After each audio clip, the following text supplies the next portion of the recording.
श्री राम।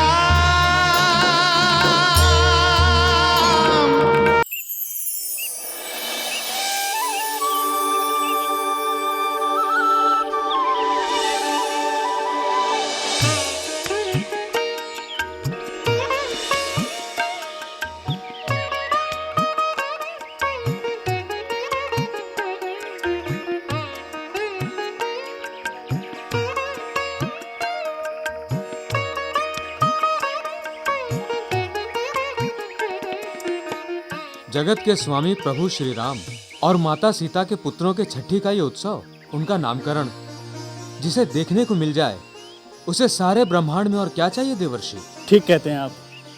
हमारा सौभाग्य है कि आज इन बालकों की छठी और नामकरण के शुभ अवसर पर हम यहाँ उपस्थित हैं। हम सबको तो प्रभु श्री हरि का धन्यवाद करना चाहिए। केसर डाल दिया ना? छोटे बच्चों के दूध में केसर अवश्य डाल देना चाहिए। माता, आपको तो बच्चों के देखभाल के बारे में बहुत कुछ पता है। आपने कभी बताया नहीं आपके बच्चे कहाँ हैं? मेरे बच्चे होते तो बताती ना। आपकी कोई संतान नहीं है माँ? कहाँ से होती? बचपन में ही मैंने ब्रह्मचर्य का व्रत ले लिया था। ओह, छोटी सी उम्र में ही मैं वाल्मीकि जी के आश्रम में सेवा के लिए आ गई थी। अब तो इस आश्रम के निवासी ही मेरे बेटे बेटियां हैं। और ये दोनों प्रसन्नता की, आनंद की छोटी छोटी पुड़िया हैं।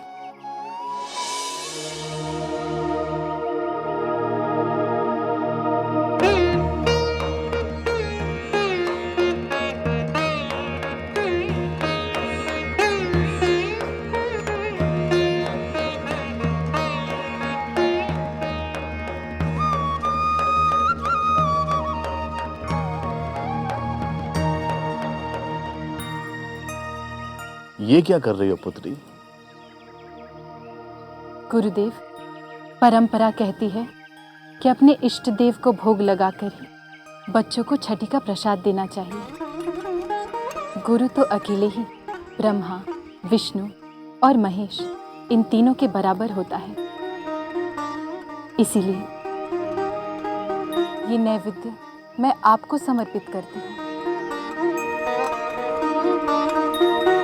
पंच प्राण वायु नैवेद्यम समर्पयामि। कल्याण हो पुत्री। तुम्हारे ज्येष्ठ पुत्र का नाम होगा कुश कुश, और तुम्हारे अनुज पुत्र का नाम होगा लव।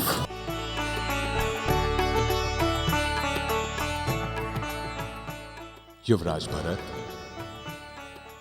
और उनकी पत्नी मांडवी के इन पुत्रों के नाम होंगे दक्ष और पुष्कर।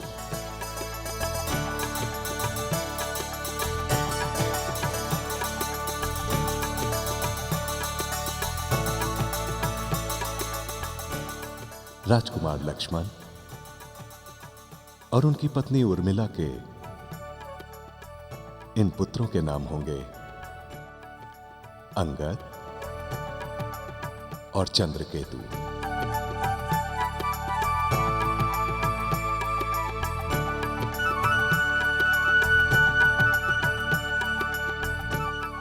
राजकुमार शत्रुघ्न और उनकी पत्नी श्रुतकीर्ति के इन पुत्रों के नाम होंगे सुबाहु और शत्रुघाती।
माँ,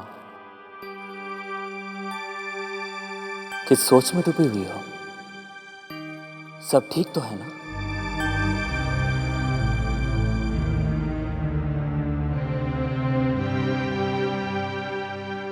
जो सामने है वो सब तो ठीक है राम,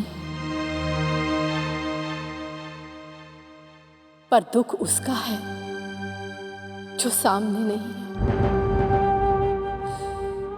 सीता ये महल छोड़कर चली गई, ये नगर छोड़कर चली गई। मैं उसके बच्चों को अपनी गोद में कभी नहीं खिला पाऊंगी राम।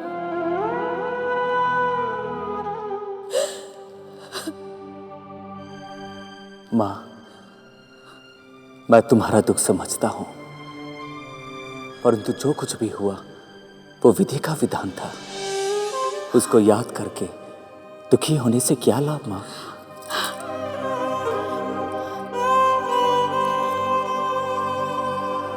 मनुष्य के जीवन में घटने वाली हर घटना विधि का विधान होती है, पर दुख तो होता है ना, और ये तो मनुष्य का स्वभाव है। माँ, ये मनुष्य का स्वभाव भी है और नियति भी। इसीलिए तो विद्वान लोग कहते हैं कि मेरे मन की हो तो अच्छा है, और विधाता के मन की हो तो और भी अच्छा है। विधाता ने अवश्य मेरे बच्चों के लिए कुछ अधिक ही अच्छा सोचकर रखा होगा, इसीलिए तो उनको यहां से कहीं और भेज दिया। शायद तुम ठीक कहते हो राम। सीता जहां भी हो सुखी हो, मेरी बस यही कामना है। हे ईश्वर, सीता और उसके बच्चों पर अपनी कृपा बनाए रखना।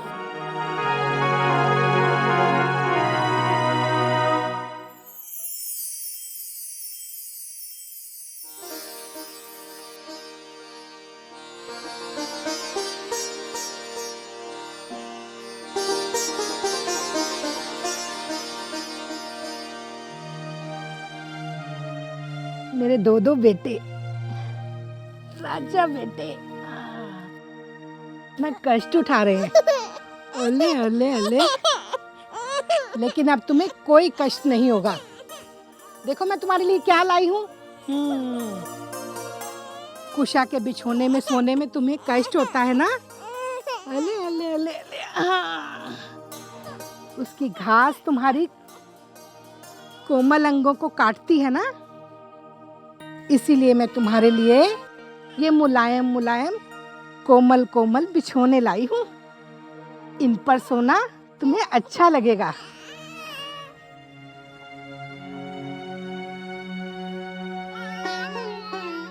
माता, क्यों इन बच्चों का भाग बदलने का यत्न कर रही हो? नियति के आगे आज तक किसी की चली जो तुम्हारी चलेगी? ले, मैं कौन होती हूँ किसी का भाग्य बदलने वाली? अरे मैं तो इनके बिछोने बदल रही थी। कुशा के बिछोने में मेरे नाती पोतों को कष्ट होता है ना। माता, यदि इनकी भाग्य में नर्म बिछौनों का सुख होता तो ये किसी राजमहल में जन्म लिए होते, किंतु ऐसा तो हुआ नहीं। इसीलिए अब अपने ये नर्म बिछौने वापस ले जाओ। अरे ऐसे कैसे वापस कर दूं? तुम्हें पता है इन बिछोनों के लिए 10 कोस पैदल चली हूं मैं। एक यजमान ने दान दिया तब ये बिछोने लेकर आई हूं। माता, मेरे बच्चों के प्रति आपका प्रेम शायद मुझसे भी अधिक है, किंतु माता, मेरे बच्चों को यदि कुश की शैया काटती है तो काटने दो, चुभती है तो चुभने दो। मैं अपने बच्चों को चट्टान की तरह अटल और लोहे के समान कठोर बनाना चाहती हूँ, ताकि ये बचपन से ही संसार की कठिनाइयों का सामना कर सके। समाज और संसार का बड़े से बड़ा प्रहार ये दोनों मुस्कुराते हुए सहन कर सके। परीक्षा की कोई आंधी इन्हें इनके लक्ष्य से डिगा ना पाए।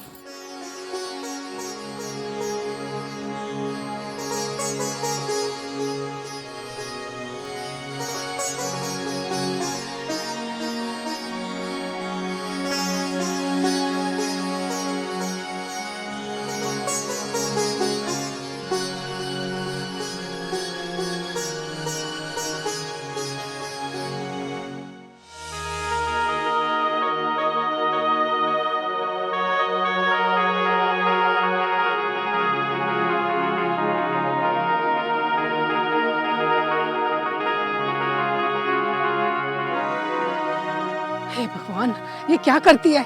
काम काम काम, जब देखो काम। बच्चों की तो कोई फिक्र ही नहीं है।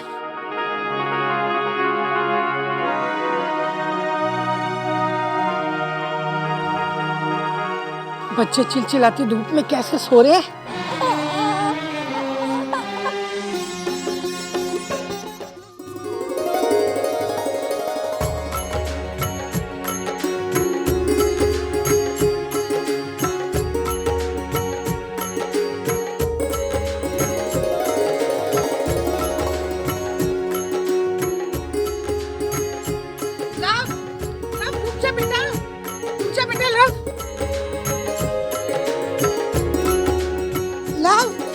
बेटे, भोजन तो कर ले।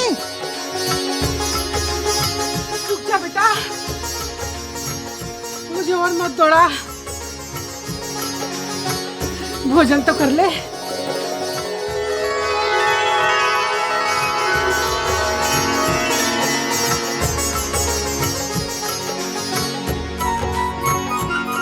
मुझे भोजन कराना है तो पहले अपनी आंखें बंद करो। ले, बंद कर ली। अब तो आ जा।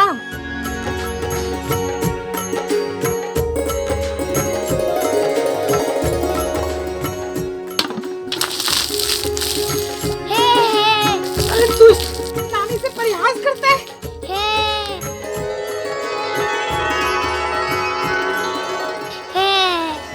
लो, ये गलत बात है। नानी से क्षमा मांगो।